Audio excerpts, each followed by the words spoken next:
Je vais d'abord remercier Éléonore Revel, notre secrétaire départementale de Loire-Atlantique, pour sa présence, et surtout notre invité d'honneur, Jean Messia, que je pense la plupart d'entre vous connaissent.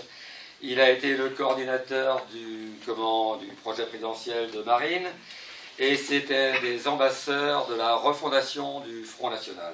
Mais enfin, je suppose que la plupart d'entre vous le connaissent quand même.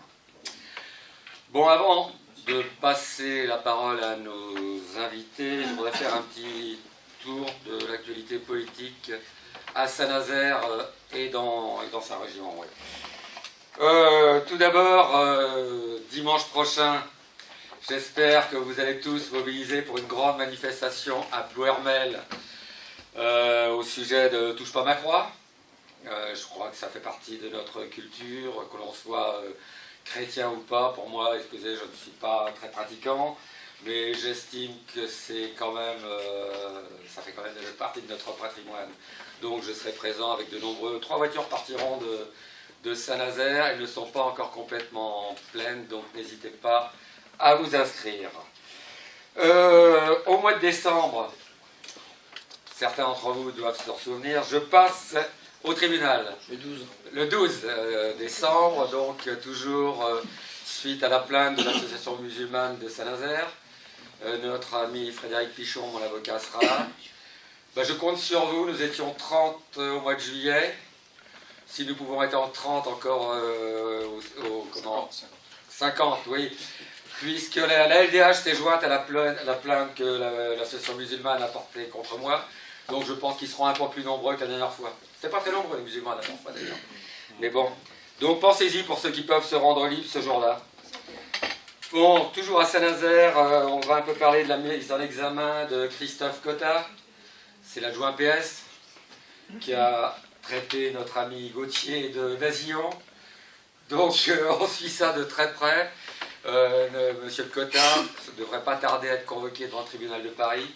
On a fait exprès d'envoyer à Paris, ça fera un petit peu voyager. Donc comme c'est une attaque sur Internet, on avait le droit de choisir le lieu où on voulait que ça passe. Donc, ça passera à Paris. Gauthier, on se fera plaisir d'accompagner Gauthier peut-être sur place. Donc certains d'entre vous sont au courant. Nous avons engagé une nouvelle plainte, cette fois-ci contre le maire de Saint-Nazaire, monsieur, on peut le nommer, notre ami monsieur Samzin. Pour certains qui ne connaissent pas les faits, Gauthier Bouchet, contrairement à moi, a toujours tendance à serrer la main de notre cher maire, ouvert à tous, l'homme qui aime bien le vivre ensemble. Donc Gauthier a voulu lui serrer la main à l'entrée du conseil municipal il y a 3 semaines. Et le maire a refusé de lui serrer la main en disant « jamais un fasciste ». Donc j'ai demandé à Gauthier de lui faire répéter les termes en plein conseil municipal. Il a réitéré les termes. Donc aussitôt nous sommes présentés au commissariat de Saint-Nazaire. Et donc la plainte a été reçue et devrait, logiquement, on vous tiendra au courant des suites. Mais je pense que nous aurons j'espère 2 personnes mises en examen au sein de la municipalité nazérienne. Bon, je suis chargé par contre de vous annoncer une nouvelle un peu moins agréable.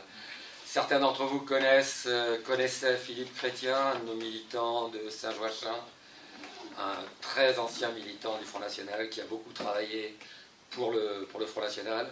Bon, il est décédé le 20 décembre. Nous rendrons...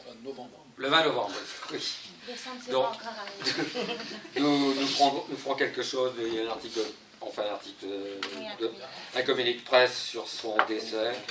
Et écoutez, certains d'entre nous assisteront à ses funérailles, ce sera au crématorium de Saint-Nazaire. Bon, je vais vous parler un peu de finances. Bon, agréable. Bon, comme vous le savez, ce matin, la Société Générale demande à ce que le Front National clôture ses comptes dans cette banque.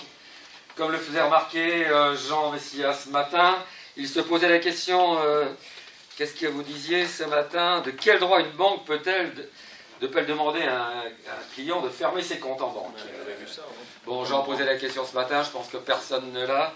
Dieu sait que j'étais dans la merde en plus. Mais nous avons des relations très particulières avec les banques. Je vais vous parler par exemple de Saint-Nazaire, J'ai ouvert un compte pour Gauthier, comme il était candidat au... La Société Générale. Comment? À la Société. Ah non, à la Caisse d'épargne. J'ai ouvert donc un compte pour lui à la Caisse d'épargne en tant que candidat. Pas eu trop de problèmes pour ouvrir le compte, ça a tardé, mais c'est fait. Maintenant, beaucoup de problèmes pour le fermer par contre. Donc ça fait 3 semaines que j'aurais demandé de fermer un compte, et ils viennent de le fermer. Bon, je ne vais pas être plus long, vous savez que je ne suis pas un grand bavard. Je vais passer la parole à Éléonore, qui va peut-être vous parler de la fédération. Ensuite, Gauthier vous fera une présentation, je pense, de Jean, et nous laisserons beaucoup de temps à Jean pour s'exprimer. Merci.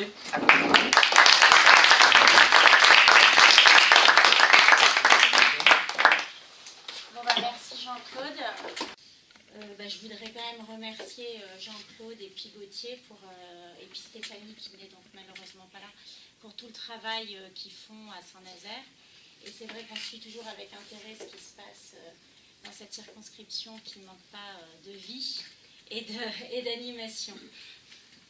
Donc je vais vous parler assez rapidement puisqu'on est quand même venu pour écouter Jean. Donc je ne voudrais pas la vedette ce soir. Vous parler un petit peu de la fédération. Donc on a repris des événements nationaux, avec des cadres nationaux, des événements de fédération.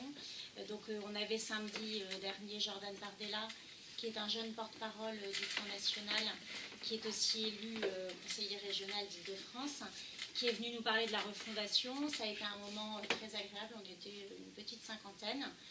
Et nous avons pu aborder le thème de la refondation avec ensuite des questions-réponses de la part des militants qui ont pu avoir les réponses. Et ça a été vraiment un moment convivial qui a relancé un petit peu, je pense, une dynamique. Et donc la Fédération de l'Or-Atlantique va vous proposer régulièrement ce genre d'événement. Donc on vous invite bien évidemment à venir jusqu'à Nantes. C'est pas si loin que ça. Donc on sera très heureux de vous accueillir. Et il y a le prochain événement qui sera notre dîner de Noël. Donc on va faire quelque chose d'un peu festif à la permanence. Et on aura comme invité Gilles Pénel. Voilà, qui viendra nous parler. On n'a pas encore fixé de quoi, mais enfin il y a plein de sujets intéressants à traiter. Donc n'hésitez pas, alors il va falloir s'inscrire. Donc il faudra s'inscrire et n'hésitez pas à faire du covoiturage. Je pense que vous mettrez ça en place pour venir jusqu'à nous. Tu as une date? Oui, c'est le vendredi 15 décembre à 19h30. Vous allez recevoir l'invitation dans les prochains jours. Bien évidemment, comment? Par courrier ou par mail? Non, par mail, parce que les courriers, ça coûte vraiment cher. Donc, on privilégie le mail et les SMS.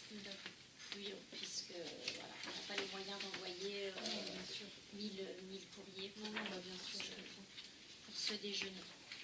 Donc, par ailleurs, je pense que vous avez vu que j'ai nommé Arnaud Drigné donc, comme adjoint. On a entamé une tournée des circonscriptions. Donc, on fait le tour des circonscriptions de la fédération pour aller à la rencontre de nos militants, répondre à leurs questions, les rencontrer. Et puis, notre objectif, on est déjà sur les municipales, c'est de trouver un petit peu des responsables de ville dans les villes qui seraient prenables ou qui seraient éventuellement, on pourrait entrer au conseil municipal. Donc, vous voir aussi et puis pour préparer tout ça. Sinon, sur un plan politique, je reviens rapidement sur les dernières élections du département, donc, qui ont été les sénatoriales au mois de septembre. Donc, on a doublé notre score. Donc, c'est quand même très encourageant. Le combat continue puisque les Français nous attendent toujours. On avait axé notre campagne des sénatoriales sur la défense de nos communes qui sont mises en danger aujourd'hui. Et donc, on voit que notre discours est entendu puisque nos grands électeurs se sont portés assez fortement sur notre... de manière en tout cas... d'une manière qui augmente sur le Front National, ce qui montre que nos idées sont toujours d'actualité. Marine Le Pen est toujours dans les sondages, est toujours au même plan que lors des présidentielles. Donc ne croyez pas les médias qui veulent nous faire croire qu'il n'y a plus de Front National et qu'on nous oublie. Non, on est bien présent et le combat continue. En Loire-Atlantique, il va continuer principalement sur toutes les questions d'insécurité et puis sur l'accueil des migrants, puisque si vous suivez un petit peu ce qui se passe, on a un accueil de migrants jeunes, mineurs, qui arrivent en masse. On a fait x5, les chiffres ont vraiment augmenté, et le département se retrouve en danger financier. Donc on va vraiment être très présent sur ces sujets-là, sans oublier bien évidemment l'emploi. Avec STX, on connaît tous la problématique ici. Voilà, donc on est présent, et le combat continue pour la France et les Français. Voilà.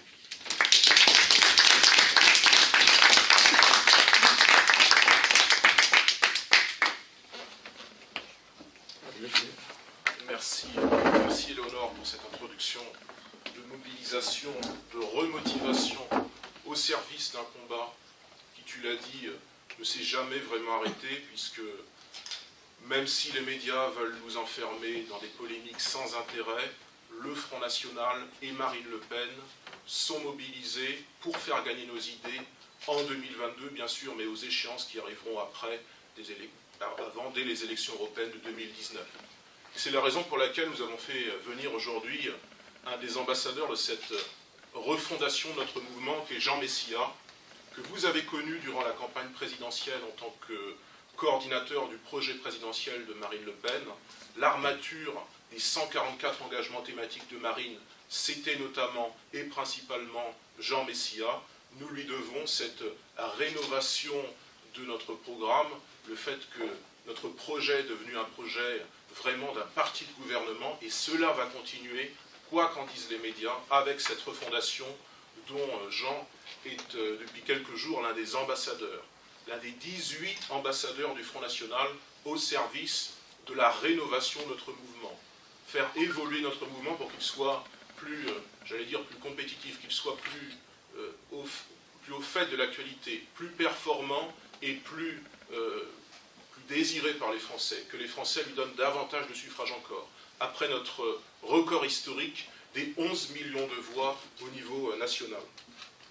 Cela, Jean va nous y aider en tant que spécialiste de beaucoup de questions, des questions économiques, de questions de souveraineté, questions de politique étrangère, questions de défense. On nous expliquait depuis des années qu'au Front National, il n'y avait pas de spécialistes. Et en fait, au Front National, nous générons, parce que nous rassemblons des Français de tous horizons, nous générons nos élites à nous, et qui sont des élites en contact avec le peuple, qui ne sont pas des élites hors sol, qui ne sont pas des élites bureaucratisées, technocratisées, qui ne sont pas les élites de Bruxelles, qui sont les élites de la France. Et Jean Messia, au sein du Front National, fait partie de ces élites qui, encore il y a quelques jours, Jean me l'expliquait tout à l'heure, a préparé Marine Le Pen lorsqu'elle est passée au grand jury RTL sur des questions pointues, économiques. Jean nous aide, avec d'autres personnes au Front National que vous apprendrez à découvrir dans les mois à venir, nous aide à perfectionner notre programme sur l'économie et toutes les grandes questions. Ceci étant, sur l'économie, Jean vous l'expliquera peut-être, et mieux que moi certainement, ne nous laissons pas enfermer sur la seule question monétaire. Même si c'est très important naturellement, il y a d'autres questions, il y a d'autres défis pour la France. Nous le vivons tous les jours dans nos quartiers par certains phénomènes d'insécurité, certains phénomènes de communautarisme. Nous voyons bien que la France change. Alors que la France change, il est urgent de ne pas s'enfermer uniquement sur la question de l'euro, même si c'est important.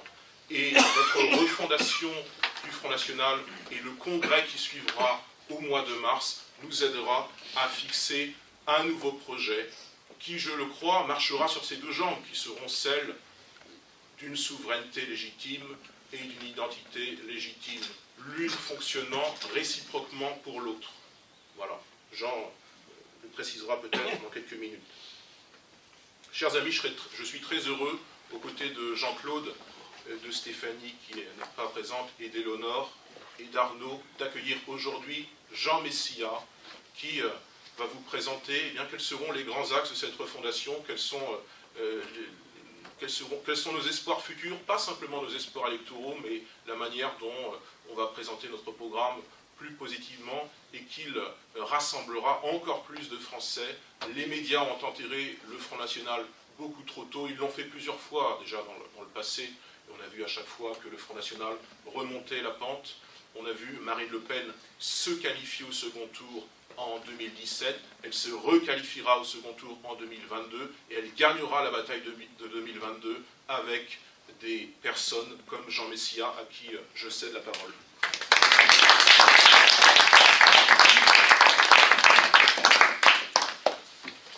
Bien, bonsoir à toutes et à tous. Merci pour cet accueil, pour cette invitation. Je suis très honoré, très heureux d'être parmi vous ce soir. Alors, c'est vrai qu'on nous a enterrés, mais on ne savait pas que nous étions des graines. Quand on enterre une graine, qu'est-ce que ça fait? Ça repousse. Ça repousse. Donc moi je suis ici ce soir pour vous donner évidemment l'état des lieux de la réflexion sur la refondation. Comme le rappelait Gauthier il y a un instant, il y a 18 ambassadeurs qui ont été nommés. L'exercice formel de ces ambassadeurs va commencer le 1er décembre. Nous avons une réunion demain au siège.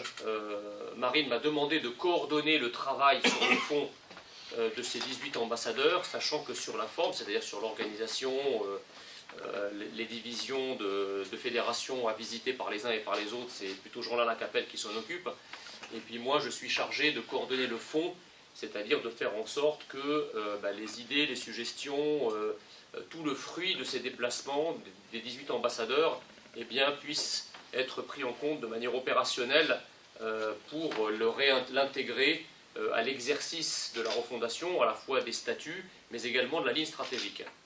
Alors vous savez, la refondation, quand on parle de refondation, c'est un exercice qui est double.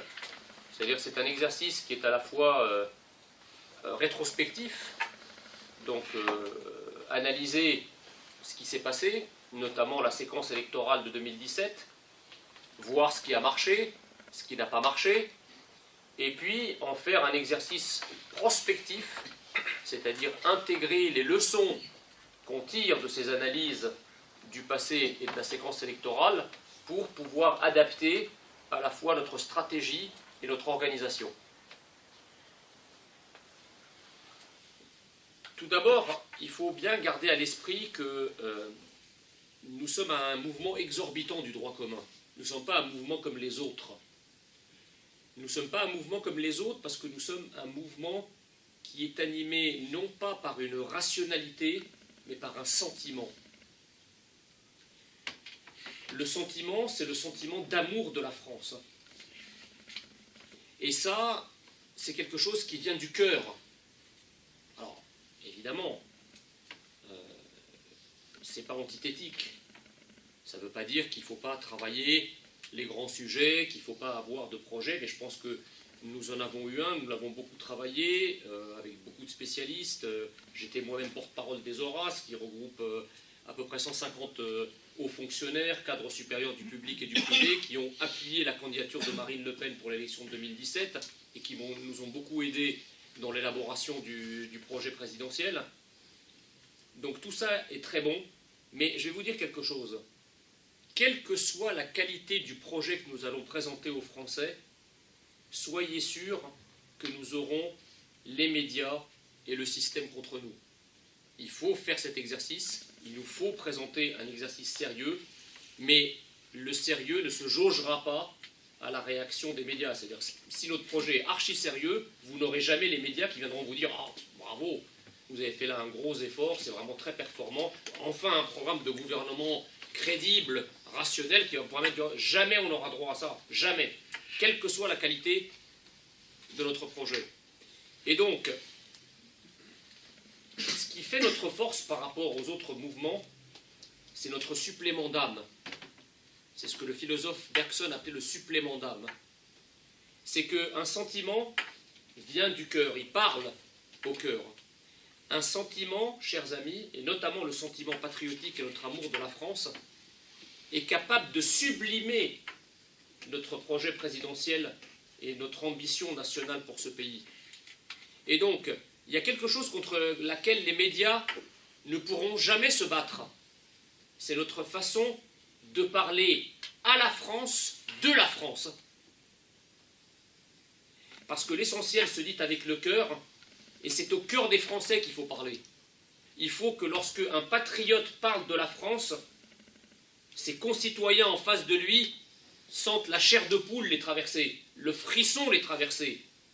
Et contre ce frisson, aucun matraquage médiatique et aucune force financière ne sera capable de les ébranler dans leurs convictions patriotiques et, in fine, dans le bulletin de vote qu'ils vont déposer dans l'urne. Donc, il faut que nous jouions sur notre spécificité, notre unicité dans le monde politique. Pourquoi les autres partis n'intéressent plus personne? Pourquoi c'est le Front National, et d'ailleurs au grand étonnement des médias et des autres partis du système, pourquoi lorsqu'une personnalité du Front National est invitée quelque part sur une télé, dans un événement local, pourquoi ça crée l'actualité?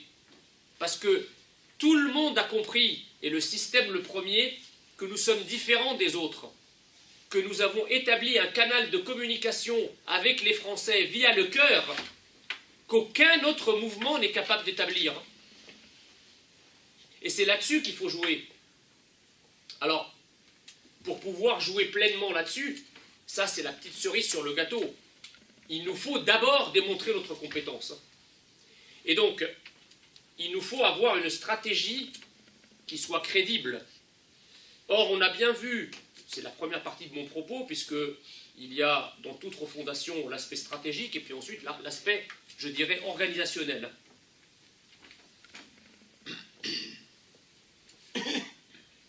Au cours de la dernière campagne, nos 144 propositions, et Gauthier l'a rappelé tout à l'heure, étaient assez exhaustives. C'était 144 propositions thématiques qui couvraient l'ensemble des spectres programmatiques d'un projet présidentiel. On y parlait d'écologie, on y parlait de politique étrangère, on y parlait du sociétal, de la famille, de la fiscalité, de la défense, bref, de l'ensemble des outils qui sont à disposition d'un gouvernement élu. Mais bizarrement, et peut-être parce que certaines personnes qui ne sont plus des nôtres aujourd'hui ont agi en ce sens, le débat présidentiel s'est trouvé étonnamment focalisé non seulement sur la notion de souveraineté, mais singulièrement sur la notion de souveraineté économique et encore plus singulièrement sur la notion de souveraineté monétaire, rendant évidemment le débat, je dirais, particulièrement technique. Or, en fait, le fait de nous avoir, d'abord, on avait des gens chez nous qui contribuaient à ça, et puis de l'autre côté, les médias et le système avaient intérêt à nous entraîner là-dessus, et voilà comment nous nous sommes laissés enfermer comme des mouches sur du papier tue-mouche. Parce qu'on ne s'invente pas spécialiste des questions monétaires, il se trouve, mais c'est le plus grand des hasards, que moi-même j'ai consacré 25 ans de ma vie à l'économie et aux questions monétaires. Donc j'ai quelque aisance pour pouvoir en parler. Mais je dois être un cas unique au Front National. Et d'ailleurs, si le débat s'était trouvé focalisé sur les questions culturelles, ben, j'aurais pas pu parler et puis j'aurais laissé parler d'autres. Et donc, si vous voulez, le problème, c'est qu'une fois qu'on a un projet présidentiel, et contrairement à ce que tout le monde dit, la priorité, c'est pas d'avoir raison. La priorité, c'est pas de savoir si monétairement, nous avons raison de sortir de la zone euro. Je vais vous dire quelque chose qui va vous bouleverser ce soir, mais la priorité, c'est de prendre le pouvoir. Parce que si on veut avoir raison, Asselineau a raison, il fait 1%. Il connaît les textes européens par cœur. Et nul mieux que lui peut vous expliquer la problématique monétaire. Il fait 1%. Donc si le but, c'est de réussir un concours de maître de conférence pour rentrer dans une université et asséner des cours d'économie monétaire, pas de problème. Là, on peut faire ça. Mais le but, c'est d'avoir politiquement raison. Donc ça veut dire qu'à un moment, il faut pouvoir, excusez-moi de cette déformation professionnelle, mais la politique c'est comme un marché. Il y a une offre politique, il y a une demande politique, et il y a un prix qui est le vote. L'offre politique émane des partis et des programmes des partis. La demande politique, c'est celle des citoyens. Et quand on corrobore l'offre et la demande comme sur n'importe quel marché, sauf que là, ce n'est pas un prix marchand, c'est le bulletin de vote. Mais pour que notre offre politique ait une quelconque chance de rencontrer une demande politique, encore faut-il aller voir ce qu'est la demande politique. C'est très simple, hein, ça n'a rien de technique. Vous sortez dans la rue, vous arrêtez n'importe quelle personne qui marche dans la rue, et vous dites, monsieur, madame, l'euro c'est un problème pour vous aujourd'hui? Ah non, pas du tout, non. Pourquoi c'est un problème? Mais vous n'êtes pas au courant de l'Union bancaire européenne et de l'échec des mesures Target 2? Target 2, qu'est-ce que c'est? L'Union bancaire européenne, c'est quoi? Vous n'êtes pas au courant? Ah non, non. Mais attendez, c'est pas plutôt vous qui êtes un danger en voulant sortir de l'euro? Alors, c'est pas vrai. Ceci n'est pas vrai. Genre, je suis bien passé pour vous démontrer, et je peux vous le faire tout à l'heure si vous le voulez, que l'euro est un vrai danger pour notre économie, à tout point de vue, que c'est une véritable épée de Damoclès qui pèse sur notre compétitivité, qui pèse sur notre désindustrialisation, depuis qu'il a été mis en place. Sauf qu'aujourd'hui, cette épée de Damoclès est beaucoup trop haute pour le citoyen, et sauf à déployer des trésors analytiques d'explication et de pédagogie monétaire pour amener la demande politique sur ce sujet, vous allez vous casser les dents. Et en fait, si vous ne le faites pas, vous risquez de passer pour un amateur. Parce que, encore une fois, c'est quand même une question... Déjà, l'économie, c'est compliqué, mais à l'intérieur même de l'économie, la spécialité monétaire est encore plus compliquée. Donc si vous envoyez des cadres, des militants, même des cadres de haut vol, des historiens, des juristes, mais qui ne... Je ne peux pas leur reprocher, je veux dire, c'est comme si moi je parlais du droit, qui ne parlent pas, qui ne savent pas parler d'économie, non seulement ils vont décrédibiliser notre projet sur ce point-là, mais l'amateurisme qui va jaillir du propos sur la monnaie, eh bien, va irradier l'ensemble de notre projet, nous faisons passer pour des amateurs sur tout le reste. Maintenant, on fait un autre exercice. On sort dehors dans la rue et on arrête quelqu'un d'autre. Et on dit, madame, monsieur, s'il vous plaît, la sécurité, l'immigration, c'est quelque chose qui est important pour vous? Ah ouais, tout à fait, ouais. Qu'ils soient de gauche ou de droite. Ils ne seront peut-être pas d'accord sur les solutions que vous proposerez, mais personne ne pourra vous dire que la problématique sécuritaire et que la politique migratoire n'est pas un sujet en France. Donc à partir du moment où nous avons pris le pouls de la demande politique de la France et des Français sur ces problématiques-là, il faut évidemment faire une hiérarchisation des priorités pour calibrer notre offre politique, pour calibrer notre projet politique et le mettre en phase par rapport à ce qui est prioritaire pour que le prix, c'est-à-dire le vote, nous soit favorable. Vous savez, dans notre mouvement politique, depuis qu'il a été créé, il y a deux murs porteurs. C'est l'identité et la souveraineté. Et quand je dis murs porteurs, c'est que c'est des murs qu'on ne peut pas détruire.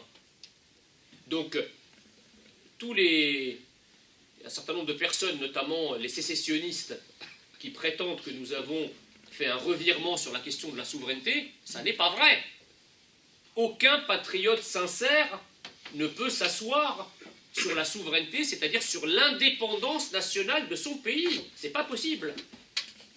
Mais encore une fois, il n'est de politique que de circonstances. On ne peut pas faire de la politique comme ça, comme la terre sans être soutenue se tient en l'air, disait Flaubert. Il faut faire de la politique à partir des réalités du terrain. Or, aujourd'hui, quelles sont les vulnérabilités, les menaces et les risques auxquels sont soumis la France? La première menace, c'est une menace vitale. C'est la menace de disparaître purement et simplement en tant que peuple. C'est la submersion migratoire qui multiplie les insécurités. Ce n'est pas simplement l'insécurité liée aux attentats, c'est l'insécurité sociale, l'insécurité scolaire, l'insécurité économique, l'insécurité sanitaire. À l'insécurité auquel s'ajoute une compromission de nos élites qui, sans cesse, face aux revendications communautaires, ne font qu'adapter le droit de l'État pour les faire passer pour une application de l'État de droit. Et donc, nous sommes là face à un risque, face à un défi vital. Alors que la souveraineté, et singulièrement la souveraineté monétaire, eh bien c'est un risque fondamental, mais ça n'est pas un risque vital. Le risque identitaire concerne l'être, le verbe être, l'auxiliaire être. Alors que la souveraineté monétaire concerne l'auxiliaire avoir, le matériel. Donc si dire qu'on fait passer un défi avant l'autre ne signifie pas que nous renonçons à l'autre. Signifie simplement que nous hiérarchisons nos priorités par rapport aux dangers auxquels sont confrontés et confrontée la France aujourd'hui. D'accord ? Donc, il est évident que notre stratégie à l'avenir doit prendre en compte ce risque majeur. Alors, vous allez me dire, ah oui, mais effectivement, les Français, leur première préoccupation, c'est le chômage. Mais bien sûr, c'est le chômage, mais tout est lié. Tout est lié. Aujourd'hui, notre État-providence coûte cher.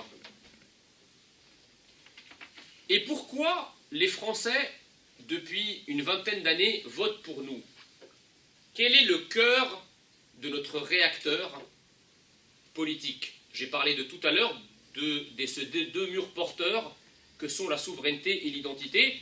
Deux murs porteurs qui ne sont pas, attention, les deux seuls concepts. Il ne faut pas les confondre avec les concepts présents dans notre projet. Ces deux murs porteurs qui vont irradier l'ensemble des thématiques de notre projet. C'est-à-dire que quand vous prenez les 144 propositions et vous mettez dans votre esprit ces deux boussoles que sont l'identité et la souveraineté, vous allez voir une cohérence de l'ensemble des thématiques qui sont irradiées chacune par l'un de ces deux concepts. Aujourd'hui, les Français, et notamment les couches populaires, et je vais peut-être vous surprendre, ne viennent pas chez nous pour notre programme social. Ou en tout cas, pas seulement. Pourquoi? Parce que sur le programme social, nous ne sommes pas les seuls sur la fréquence. Ils peuvent tout aussi bien, s'ils cherchent vraiment le social et que le social, ils peuvent tout aussi bien aller chez Mélenchon, ou chez la gauche, ou d'autres partis d'extrême gauche. Ils viennent chez nous pour la concomitance entre notre programme social et la préférence nationale. C'est-à-dire qu'ils veulent qu'on réserve les bénéfices de notre État-providence aux seuls citoyens français. Ils veulent que la solidarité, qui est réputée depuis toujours être une solidarité nationale, reste nationale. Or, depuis une trentaine d'années, notre solidarité est mondiale, en étant en France. Nos impôts, les impôts de nos concitoyens, ne vont plus uniquement à nos concitoyens.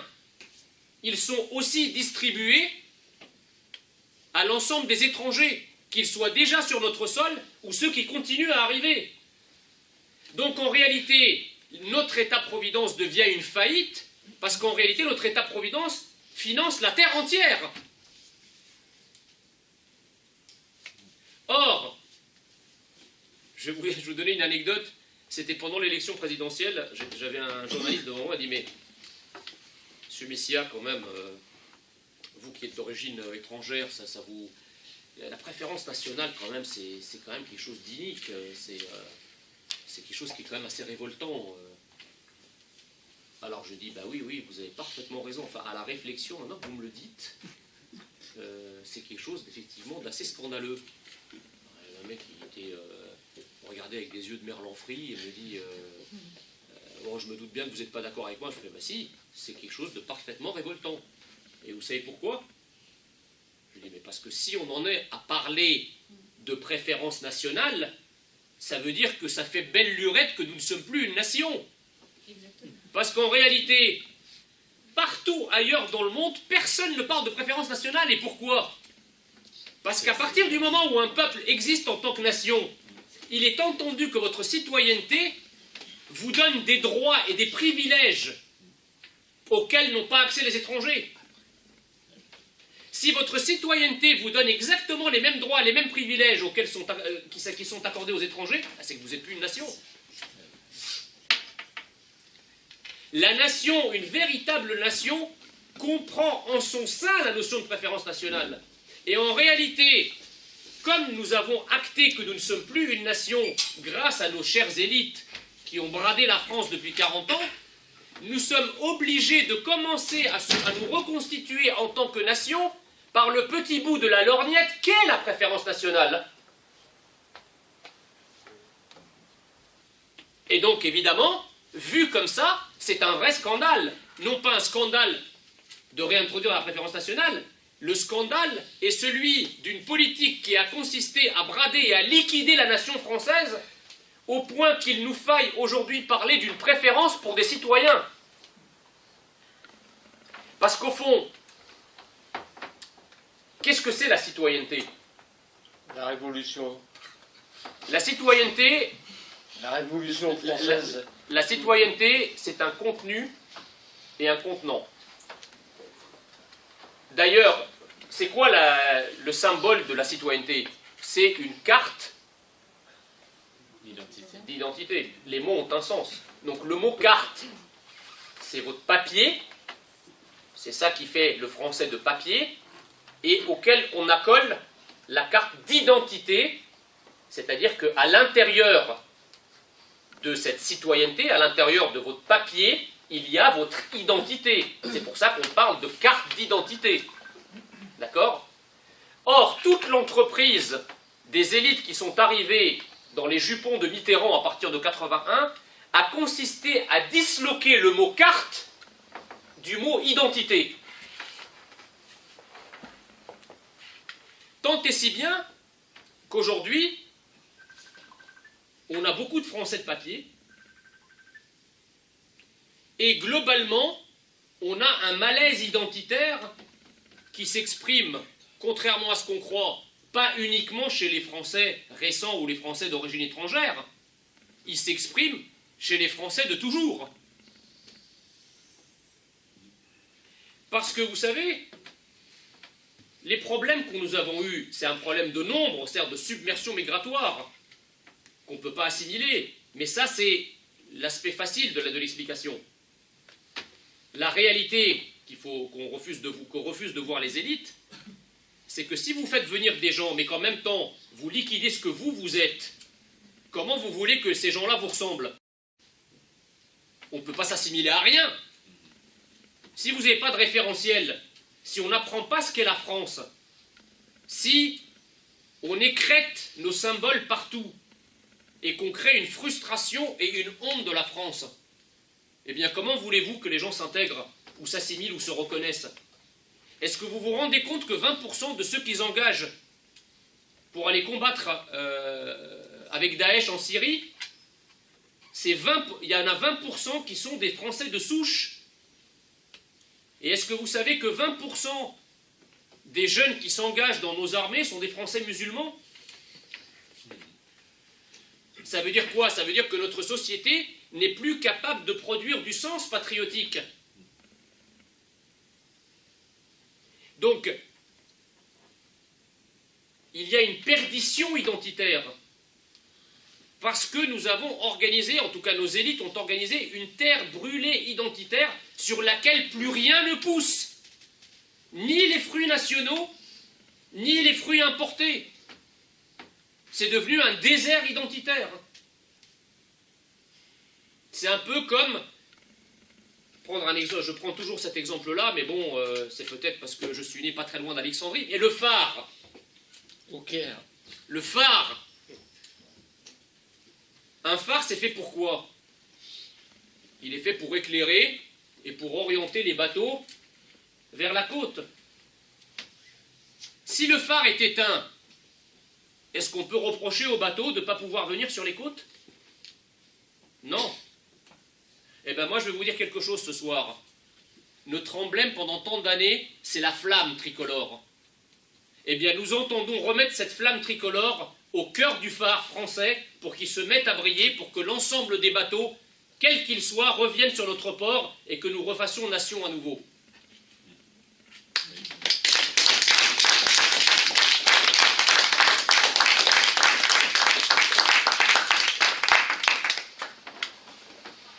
Alors on me dit, oui, mais l'autre élément de langage, il est un peu plus circonstancié, c'est la séquence électorale et notamment la performance de Marine. Alors Gauthier a rappelé tout à l'heure, et Léonore également, 11 millions de voix, enfin bon, on a quand même quelques éléments solides permettant de contrecarrer le discours. Mais si on en revient au débat, je voulais vous dire deux choses. Moi, je vous conseille de regarder aujourd'hui le débat à tête reposée. Alors, vous y verrez évidemment des erreurs de forme qui sont regrettables. Mais quand même, sur le fond, ça n'a pas été si nul que ça. Et un grand nombre de choses qu'elle avait dites pendant ce débat, aujourd'hui, sont avérées. Ça, c'est la première chose. La deuxième chose, et je parle ce soir aux footeux, je suis sûr qu'il y en a. Quand vous avez une équipe de France qui arrive en finale, contre une équipe très forte, et qu'il y a les prolongations, et qu'ensuite il y a les tirs au but, et qu'on va jusqu'au tir au but, et que l'un des joueurs les plus prometteurs s'approche du point de pénalty, la pression est maximale, tout le stade retient son souffle, les téléspectateurs retiennent son souffle, et ils tapent sur la barre. Et c'est l'autre équipe qui gagne. On va se coucher. On est triste. Parce qu'on s'est dit, bon sang, que de préparation et que d'espoir et que de drapeaux ont flotté pour que nous puissions la ramener à domicile, cette coupe. Mais ça, c'est pas fait. Est-ce que pour autant, vous allez jeter toute l'équipe à la poubelle ? Est-ce que pour autant, pour la prochaine compétition, vous n'allez pas placer vos espoirs en cette équipe qui vous a fait tant rêver ?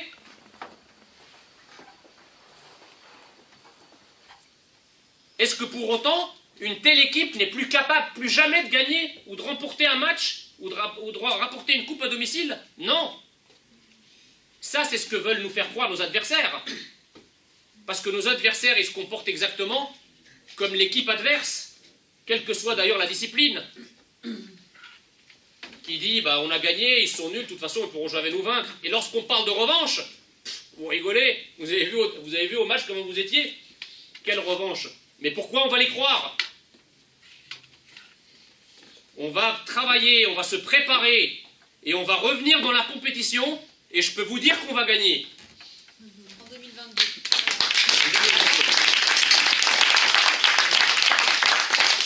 Et je veux pas entendre de messages de désespérance, ou de désespoir, ou de baisser les bras. Vous savez, alors oui, c'est vrai, nous sommes pour l'instant minoritaires, mais je parle sous ton contrôle, Gauthier, puisque Gauthier est un historien. L'idée que nous nous faisons de la France, en réalité, ça n'a jamais été une idée majoritaire. C'est toujours une minorité qui a porté haut l'étendard de la France. Une minorité parfois réduite à une seule personne, Jeanne d'Arc, qui n'a pas voulu laisser le drapeau par terre, qui a pris l'étendard et seule sur son cheval a entraîné la France entière à sa suite pour briser le siège de La Rochelle. Et nous, qui sommes dans d'autres circonstances, on va dire, ah ben non, on baisse les bras et on laisse le drapeau national par terre. Mais on n'a pas le droit de faire ça. Parce que nous sommes cette minorité qui portons la France au cœur. 20 siècles sont là pour attester qu'on a toujours raison de garder la foi en la France. Donc, je veux que vous vous nourrissiez de cet espoir et surtout de cette idée que nous sommes les seuls récipiendaires de l'idée française. Vous savez, la France, je prends aussi également souvent cette image, la France c'est comme une lettre. Dans la lettre, il y a une enveloppe et il y a la lettre elle-même qui est à l'intérieur de l'enveloppe. Cette lettre française a été postée il y a 2000 ans. Et elle est passée de main en main, de génération en génération. Chaque génération ouvre ce courrier, sort la lettre, rajoute à l'histoire de la lettre ses propres lignes, remet la lettre dans son enveloppe et la repasse à la génération suivante. Il en a été ainsi pendant des siècles et des siècles. Nous avons depuis les années 80 une génération qui a été récipiendaire de ce courrier, qu'il a eu entre les mains, soigneusement passé par la génération précédente. Mais ils ont décidé de le déchirer. Ils ont décidé de le faire disparaître. Eh bien, nous sommes là pour aller récupérer cette lettre, la restaurer, la sortir de son enveloppe, rajouter encore des pages glorieuses à notre histoire nationale, parce que je veux pouvoir dire un jour à mes enfants, voilà la lettre transmise par tes ancêtres, sur laquelle il t'appartient désormais d'écrire tes propres lignes. Merci beaucoup.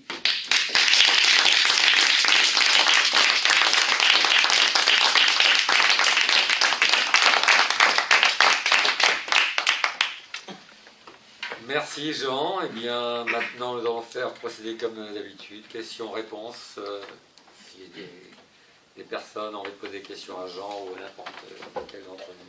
Oui, également de poser des questions techniques, hein, sur, par exemple, comment on fait, si l'euro n'est plus au cœur de notre truc, comment on fait pour garder une cohérence de programme, etc. C'est une question qui me posait très souvent, ça. Et justement, c'était exactement la question que je voulais vous poser. Comment voyez-vous la suite sans l'euro? Est-ce que vous voyez la suite? Alors, quelle est votre vision de la suite sans l'euro, si on sortait de l'euro? Déjà, moi, l'euro, je pense que c'est une entreprise qui est finie. Dans le sens où il y a deux types d'unions monétaires, en fait. Il y a les unions monétaires comme les États-Unis, le Canada, etc., qui se font après une union politique. On unifie d'abord politiquement le pays et ensuite on fait circuler une monnaie. Et ça, c'est les seules unions monétaires qui marchent. Ou alors, on met la charrue avant les bœufs. On dit, on s'unifie pas politiquement, on reste des pays indépendants, mais on crée une union monétaire ad hoc. Qui nous soumet à l'autorité européenne. Qui n'est pas soumise à une autorité politique, en tout cas.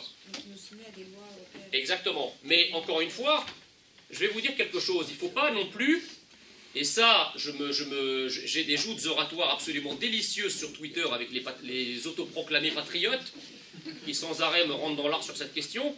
Et en réalité, on découvre que ces gens-là, ils sont tétanisés par l'Union européenne. C'est-à-dire ces gens-là font pipi dans leur culotte à l'idée qu'ils ne peuvent pas dire non à l'Europe.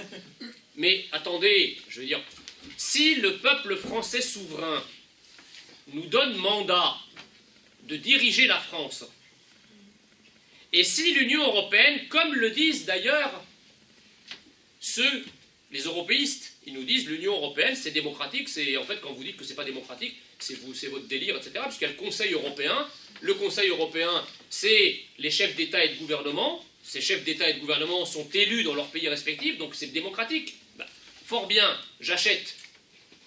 Mais ça veut dire quoi? Ça veut dire que le jour où le peuple souverain français met au Conseil européen un pouvoir patriotique qui est pour une autre Europe, à ce moment-là, l'Union européenne, si elle est vraiment démocratique, devra s'incliner devant ce choix. Et si elle ne s'incline pas, qu'elle n'est pas aussi démocratique. Mais c'est même pas la question, on s'en fout à la limite. Si elle ne s'incline pas, moi demain j'arrive au pouvoir, je veux rétablir mes frontières migratoires et mes frontières commerciales, et je le fais. Que va faire l'Union européenne? Elle va dire, ah c'est pas bien ce que vous faites, ouais mais je le fais quand même. Ah ben dans ce cas-là je vous mets des sanctions financières, je ne les paye pas, tu fais quoi? L'Union européenne, combien de divisions? Il ne faut pas se créer des peurs. Alors l'autre argument consiste à dire, ah oui mais si tu ne payes pas, faut te rappeler que l'Union européenne tient l'euro. Donc elle te tient par les bourses. C'est le cas de le dire. Donc, si jamais tu n'obtempères pas au desiderata de l'Union européenne, et si jamais tu veux aller au bras de fer contre l'Union européenne et la Banque Centrale Européenne vont se mettre autour d'une table et vont décider clac, de fermer les robinets, et vous aurez plus, comme ça s'est passé d'ailleurs en Grèce, pour ne plus avoir d'argent et provoquer la panique. Alors, là c'est pareil, ça c'est un argument des autoproclamés patriotes, mais je leur dis, mais attendez, vous êtes ceux qui sont censés avoir une idée grandiose de la France, et vous êtes en train de dire que si vous êtes responsable de la France, vous allez flipper comme des petites filles devant la Banque Centrale Européenne, et en plus vous avez une idée de la France qui est moindre que celle de la Grèce. Mes chers amis, la France c'est le deuxième pays le plus important d'Europe. Nous avons le deuxième plus gros PIB d'Europe. Nous sommes le deuxième plus gros contributeur au fonctionnement de l'Union européenne. Nous virons chaque année à l'Union européenne 20 milliards d'euros. Ils veulent nous emmerder en nous coupant les bourses, on ne paye pas les 20 milliards. Et si on ne paye pas les 20 milliards, ça bloque totalement le fonctionnement de l'Union européenne. Ils ne peuvent pas s'en sortir. C'est ce que d'ailleurs a admirablement fait De Gaulle, qui était une tête de bourrique. Qu'est-ce qu'il faisait? On l'emmerdait sur des décisions qu'on voulait prendre à l'unanimité, pas de problème, chaise vide. Je participe plus à rien, je bloque totalement le fonctionnement de l'Union européenne. Je participe plus à aucun vote. Et je paye plus aucun centime à l'Union européenne. Et ils veulent jouer au con? Bah ok, on va jouer au con. Et qui, enfin je veux dire, imagine-t-on, c'est les deux piliers, la France et l'Allemagne, c'est autour de la France et l'Allemagne que toute l'Union européenne est née. Si l'Union européenne tient sur deux colonnes, et que l'une des colonnes décide de dire, ben, on disparaît, c'est tout l'édifice qui va se péter la figure. Et c'est pas la Grèce c'est 2% du PIB européen. La Grèce est un pays récipiendaire net de l'Union européenne. C'est grâce au pognon de l'Union européenne qu'ils ont construit des routes qui se sont développées, etc. Donc c'est normal qu'ils ont là, je dirais, un moyen de pression sur ce pays, ce qui n'est pas nous. Allez-y. D'autres questions? Et la France représente combien du PIB européen? La France doit représenter, je ne sais pas, un cinquième ou un truc comme ça, non? Je crois que c'est 23. C'est ça. Entre un cinquième et un quart. Donc c'est pas rien. Juste en dessous. Et puis, je vais vous dire quelque chose, pardon monsieur. Non, Je vais vous dire quelque chose. Quand bien même nous voudrions sortir de l'euro, qu'il ne faudrait absolument pas l'annoncer avant. Et là c'est pareil, je vous invite vraiment à aller voir dans mon fil questions, enfin dans le fil tweet et réponses, tous les arguments que j'ai donnés aux patriotes, autoproclamés patriotes, là-dessus. Ils se prétendent gaullistes, mais est-ce que quelqu'un se rappelle que le général de Gaulle en 1956 ou 1957 a dit qu'il voulait sortir de l'OTAN ou qu'il voulait sortir de l'Algérie? Jamais de la vie. Si, moi je m'en souviens. Il n'a pas dit qu'il allait sortir, il a dit je vous ai compris. Ce qui voulait peut-être dire qu'il allait y rester. Dans le flou. Parlons pas de l'Algérie, Oui. l'OTAN. Pardon. L'OTAN, attendez, Il a dit oui. en 57, à la fin des années 50, l'OTAN, c'était un truc énorme. Je vous rappelle qu'on est dans un contexte de destruction mutuelle assurée, qu'on a les deux blocs qui se font face, que chacune des grandes puissances est très jalouse de conserver dans son cercle d'influence les pays. Je veux dire, il en a fallu une sacrée paire à De Gaulle après pour dire, bon, ben moi je me barre de l'OTAN, en pleine guerre froide, juste après la crise des missiles de Cuba. C'était une autre paire de manches que de sortir d'une union monétaire. Mais malgré ça, en 1957, De Gaulle n'a jamais dit qu'il allait sortir de l'OTAN, alors qu'il savait très bien qu'il allait le faire. Est-ce que pour autant, ça l'a empêché de restructurer et de reconstruire l'armée française, de mener le programme nucléaire, de mener l'indépendance stratégique française? Que nenni!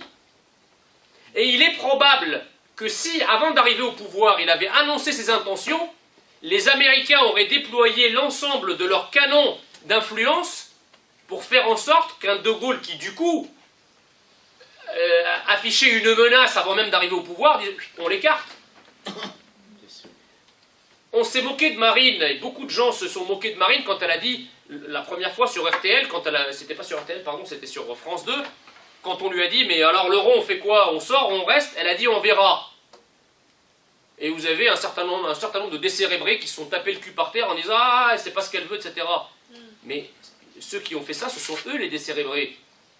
Les spécialistes d'économie monétaire, ou en tout cas ceux qui connaissent un peu l'économie monétaire, savent qu'une décision de politique monétaire doit être prise sous le sceau d'un secret qui est supérieur à une décision de politique de défense. Le conseil de politique monétaire de n'importe quelle banque centrale se fait dans le secret absolu. Et parfois, les marchés réagissent à de simples rumeurs. Ils ont vu une moue du gouverneur de la banque centrale, une moue sur son visage au moment où il rentre dans le conseil. Il dit, ah, ça veut dire qu'il va prendre une décision. Alors s'il va prendre une décision dans son sens, on va commencer à boursicoter dans ce sens-là. Et évidemment, tout ça s'avère faux. Mais ça fait partie... Imaginez, si on annonce une décision, donc on ne peut pas de toute façon annoncer que nous allons sortir de la zone euro, parce que si on fait ça, et ça avait déjà, pour ceux qui ont suivi de manière précise le cycle de l'élection présidentielle, il y a eu pas mal d'articles lorsque Marine est arrivée au deuxième tour de l'élection présidentielle, le risque financier Marine Le Pen. Et on a commencé à dire, les marchés s'excitent, etc. Alors, c'était probablement pas vrai, mais pour une raison simple, c'est que Marine n'était pas arrivée au premier tour. Hein. Si Marine était arrivée à 27-28%, comme nous laissaient entendre les sondages, et que Macron était arrivé à 23% et que Marine s'était retrouvée en tête, là je peux vous dire que les bourses auraient réagi. Parce qu'on est dans ce paradoxe. Vous avez une volonté de quitter la zone euro. Vous l'annoncez. Donc les marchés se disent, ok, donc on va suivre ce candidat-là de très près parce que lui va provoquer un séisme. Et donc nous, comme on a des trucs libellés en euros, etc., il faut qu'on fasse hyper gaffe de savoir politiquement s'il a des chances de l'emporter ou pas. Si Marine Le Pen arrive au bord du pouvoir, là les marchés financiers disent, bon bah, là cette fois-ci, c'est the big one. Cette fois-ci c'est la bonne, elle va l'avoir. Donc, fuite des capitaux massive, spéculation massive, et évidemment, comme Marine n'est pas encore au pouvoir, elle n'est pas capable de prendre les mesures de sauvegarde qui existent, mais qui ne sont pas à sa main. Et donc on se retrouve dans ce paradoxe où vous annoncez une décision qui provoque le bordel, mais sans avoir les outils en main, parce que vous n'êtes pas encore au pouvoir, susceptibles de le calmer. Et donc ce bordel sera exploité par nos adversaires en disant, voyez, ils sont déjà même pas encore au pouvoir, que c'est déjà le bazar partout. Donc c'est très très très important, on peut pas la politique, et c'est ce que je dis aux autoproclamés patriotes qui l'ont très mal pris, la politique ce ne sont pas des caprices de Castafiore. Il faut être sérieux quand on fait de la politique. La politique c'est une stratégie. Alors, ils disent, ah ouais, mais alors vous rentrez dans l'électoralisme. Ben non, c'est pas de l'électoralisme, c'est tout simplement qu'on veut le pouvoir. Et si on veut conquérir le pouvoir dans de bonnes conditions, eh bien il ne faut pas tout dire. Ça ne veut pas dire qu'on renonce au principe. Ça veut dire qu'il y a un mode opératoire qui doit changer. Et c'est aussi à la population, justement, de savoir et de connaître les opinions de Marine. Quand on connaît ses opinions, on sait qu'elle ne peut pas tout dire également. Il faut se mettre à sa place également. Exactement, mais c'est très bien. Moi, je lui ai conseillé parce que, encore une fois, et ça, il faut le prendre comme élément de langage pour l'ensemble des gens que vous rencontrez. Sur la question de l'euro, nous n'avons changé que le mode opératoire. nous n'avons pas renoncé au principe. Le mode opératoire, c'est que quelque chose dans laquelle on est depuis 20 ans, on ne peut pas en sortir du jour au lendemain, quand bien même nous le voudrions. Alors je vais prendre peut-être un mauvais exemple, mais n'y voyez rien de sentimental, je me base juste sur le plan matériel. Quand on divorce, les couples qui perdent le moins matériellement sont les couples qui sont capables de s'asseoir autour d'une table et de faire un partage en disant voilà, etc., pour pas qu'on dépense notre pognon en avocat. Donc, plus on fait les choses sur un coup de tête, et avec l'euro, c'est exactement la même chose. Si vous faites ça sur un coup de tête juste parce que vous portez l'étendard, ben vous allez beaucoup perdre. Vous allez avoir une fuite des capitaux, vous allez avoir une dévalorisation de votre monnaie, et vous n'aurez aucun instrument en main permettant de combattre ça. Donc vous aurez tout perdu. Et peut-être même qu'en faisant ça, le bordel sera tel que les Français vont vous dire « Ah là là, ni maintenant, ni dans 5 ans, ni dans 10 ans. Vu le bordel que c'est maintenant, on ne veut plus sortir de l'euro. Plus jamais, on y reste. » Et voilà comment, par une stratégie inadaptée, vous avez ruiné les espoirs d'atteindre un jour l'objectif. Et j'ajoute que, pourquoi l'objectif... Alors vous allez me dire, mais pourquoi quand même cet objectif doit être maintenu? Bon, je ne vais pas rentrer dans la problématique économique, sur le fait d'avoir sa propre monnaie, sa propre politique économique, etc. Pourquoi l'euro va de toute façon s'effondrer? Pour une raison simple. C'est que nous avons, en Europe, autrefois, lorsqu'il y avait beaucoup de monnaies, chaque nation avait sa monnaie, lorsque nous avions un pays qui avait des excédents commerciaux très forts par rapport à un autre pays partenaire qui, du coup, a quoi? Des déficits importants. Les variations de la monnaie, on avait le pays qui avait des excédents commerciaux très forts, L'Allemagne. voyait sa monnaie s'apprécier, l'Allemagne. Et la France, ou les pays du Sud globalement, lorsque les déficits étaient très importants, eh bien la monnaie de ces pays se dépréciait. Quand la monnaie d'un pays devient forte, ses produits sont moins compétitifs à l'étranger. Alors qu'un pays dont la monnaie est faible voit au contraire sa compétitivité s'accroître. Et c'est comme ça que progressivement, par le jeu des dévaluations, réévaluations entre les monnaies, les déséquilibres, c'est-à-dire les excédents des uns et les déficits des autres, les déséquilibres finissaient par disparaître. Or aujourd'hui, on n'a plus ces stabilisateurs, puisque les monnaies nationales ont disparu. Nous n'avons plus que l'euro. Donc qu'est-ce qui se passe? On a les pays excédentaires qui continuent d'accumuler des excédents, et les pays déficitaires qui continuent à accumuler des déficits, sans que nous n'ayons à notre disposition le moindre outil pour sortir de ce cycle infernal. Alors que propose Macron? Qu'a proposé Macron dans son fameux discours sur l'Europe prononcé à la Sorbonne de ce point de vue-là? Il a dit, certes, nous n'avons plus de stabilisateur monétaire nous permettant de réduire les déséquilibres entre les pays européens. Mais nous pouvons instaurer un stabilisateur budgétaire, c'est-à-dire mettre en place un budget européen pour que les pays excédentaires, par le jeu de l'impôt, contribuent beaucoup plus à ce budget fédéral, pendant que les pays déficitaires, par le biais des transferts en termes d'assurance chômage, d'aide aux entreprises, etc., eh bien, puissent avoir une aide budgétaire leur permettant de sortir du déficit. Mais ça marche. Techniquement, oui, c'est très raisonnable et très rationnel. Toutes les fédérations fonctionnent comme ça. Lorsqu'il y a eu les problèmes économiques au Massachusetts, aux États-Unis, le budget fédéral qui ponctionnait la Californie très riche permettait au Massachusetts de bénéficier d'aides fédérales lui permettant de se tenir à flot. Mais pourquoi c'est pas possible en Europe, ça? Parce que tout simplement, est-ce qu'on peut demander aux Allemands s'ils sont favorables au partage de leur richesse? Est-ce que vous voyez les Allemands dire ouais, à bien y regarder, finalement on est un peu trop riches, donc on va vous filer de l'argent comme ça pour que vous puissiez vous en sortir.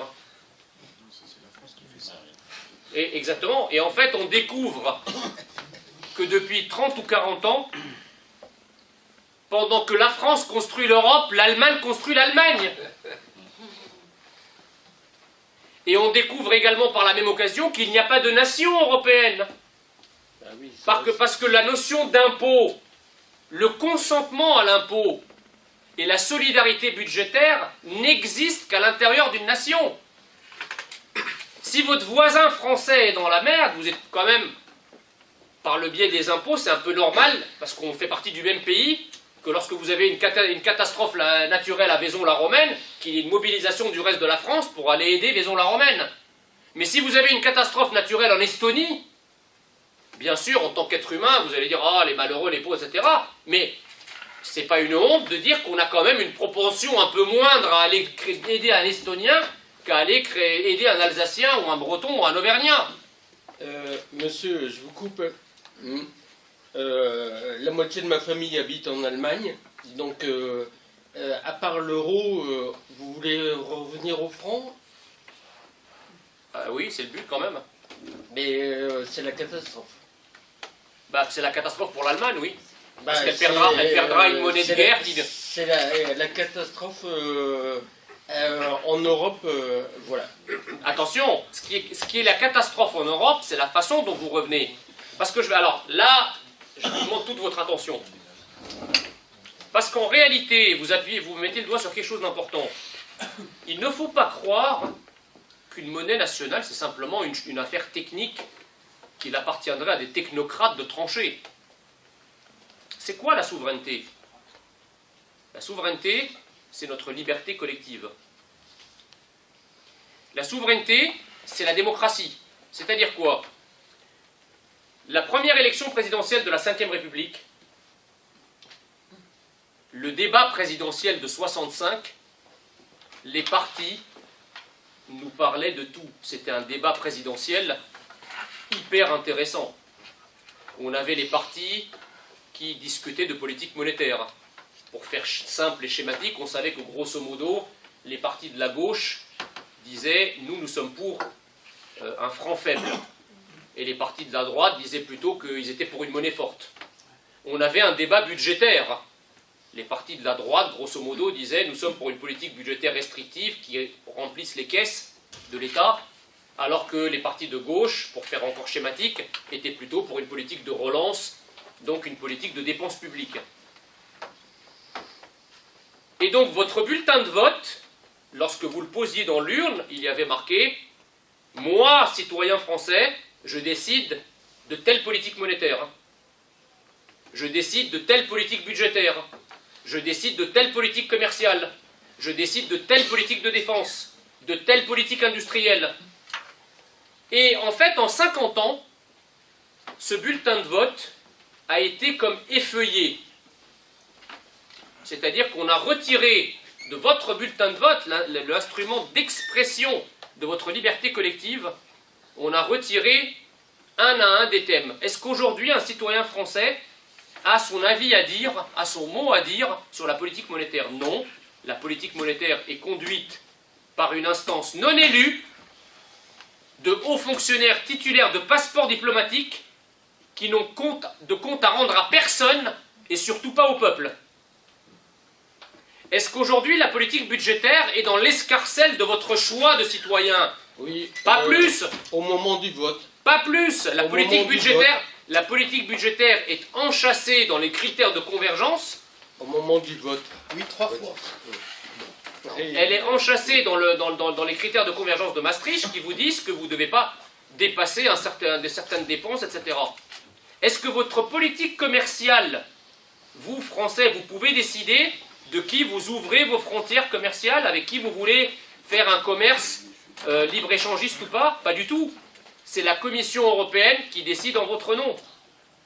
Et donc, en réalité, en 50 ans, nous qui étions une puissance majeure, au sens propre du terme, c'est-à-dire de la majorité légale, en prenant notre destin en main, on nous a fait tomber dans une sorte de minorité légale. La France est devenue un pays mineur. Non. Nous nous sommes dotés de papa et maman, nous sommes revenus chez papa et maman, avec Maman Commission de Bruxelles, maman Banque Centrale Européenne qui nous donne notre argent de poche, maman Bruxelles qui nous dit comment il faut le dépenser, et qui vous tape sur les doigts, surtout si vous dépassez les plafonds qu'elle vous a fixés, ça s'appelle les sanctions financières, donc le martinet. Papa OTAN, qui lui vous dit qui sont vos ennemis et contre qui il faut se battre. Et donc, nous, notre ambition, c'est de refaire de la France un pays majeur, de l'arracher à toutes ses tutelles. La France qui a été le pays qui a inventé la monnaie, est-ce que c'est acceptable que nous soyons aujourd'hui aux mains de technocrates qui viennent à nous apprendre à nous, qui avions une monnaie depuis 900 ans, qui viennent nous apprendre aujourd'hui ce qu'est la monnaie et comment il faut s'en servir? Mais quel citoyen qui a une conscience de sa citoyenneté, qui a conscience de sa francité, peut accepter un tel affront? Nous voulons réintégrer l'ensemble, parce que tout ça, ce sont des outils qui sont votre propriété. L'outil monétaire, l'outil budgétaire, l'outil commercial, l'outil de politique étrangère, l'outil de défense, c'est la propriété des Français. Et c'est une propriété qui est inaliénable et qui nous a structurés en tant que nation, parce qu'il n'est de nation que libre. Donc si vous enlevez les outils, vous enlevez aussi la liberté. Et donc, je termine en vous disant que qu'est-ce que c'est la France? Eh bien, chacun d'entre nous, patriotes, chacun des Français qui aiment la France, a un bout de France en lui-même. Parfois, c'est un bout de France qui est éclairé, allumé. Et parfois, c'est un bout de France qui est un peu enterré, enseveli, parce qu'on n'a rien fait. Eh bien, notre France à nous, notre bout de France que nous détenons, elle va irradier tous les bouts de France qu'il y a autour de nous, pour que chacun se sente à nouveau français. Et quand on se sentira français, on ne pourra pas accepter que la France reste dans une prison. Parce qu'on ne peut pas aimer quelqu'un dans une prison. Lorsqu'on aime vraiment quelqu'un, on l'aime libre.